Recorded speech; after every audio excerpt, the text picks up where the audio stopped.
Today I have the new iPad. It's a supercomputer to use at home or at work. But first, subscribe to the channel because I publish new videos every week and I will show you everything about this tablet, from unboxing, specifications, analysis, connectivity and demonstrations, to know everything about this iPad.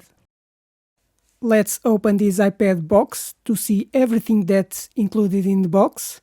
We take off the lid, and here is the iPad protected in a paper film. Later, we'll see it in detail. Underneath is a small box with information leaflets, the user guide, and the Apple stickers in white. I'll save it for now.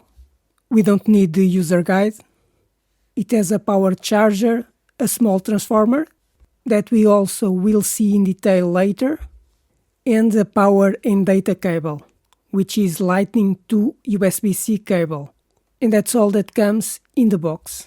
There's nothing left in the box.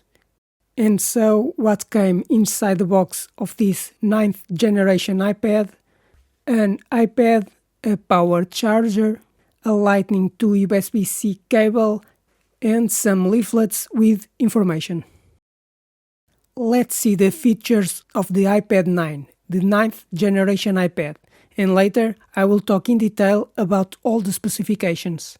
Let's start by taking off the protective film.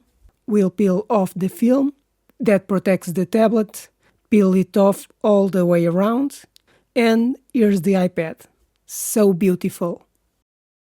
About the iPad connectivity, the inputs and outputs. For wireless connectivity, it has Wi-Fi, Bluetooth and cellular.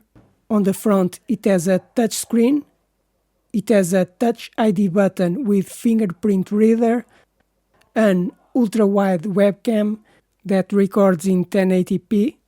At the bottom, it has a Lightning connector compatible with charging, HDMI, DisplayPort and VGA. It has 2 stereo speakers. On the right side, it has only 2 buttons for sound volume, more and less. On the top, it has the on and off button. There is 2 holes, which are the microphones. There are 2 to capture the sound from the front and from the back.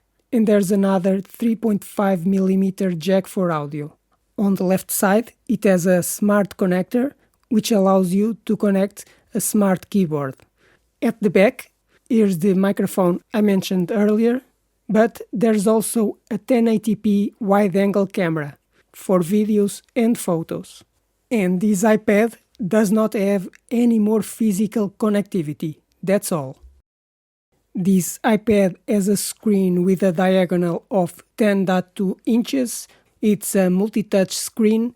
It has an Apple A13 Bionic processor, 3 GB of RAM, with storage up to 256 GB. It has Wi-Fi and Bluetooth. The screen is Retina display multi-touch. You can use multiple fingers for interaction. It has a 32 watt-hour battery, and it comes with the iPad OS 16 operating system. This iPad has 2 cameras, a front camera and a rear camera. Starting with the front camera, it's a 12 megapixel camera with an ultra-wide angle, with a field vision of 122 degrees. It automatically frames the user image, records video in 1080p up to 60 fps, with image stabilization, and it takes pictures in HDR. So it is a good camera for everyday use. It's one of the best front cameras I've seen. The rear camera is on the top corner. It is a 8 megapixel wide-angle camera, records video in 1080p with 3 times video zoom, records in slow motion at 120 fps. It has image stabilization and records in H264 or HEVC format. But who is this iPad aimed at? Who is the target consumer? It is that person who wants to use the internet, read and respond to emails, watch movies, play games, but also draw. With a medium-sized screen, this iPad is targeted for more than 95% of customers. This was another video about the new iPad, but there will be more videos to know everything about this tablet. Now, subscribe to the channel because I post new videos every week, like the video, and if you have any question, write in the comments.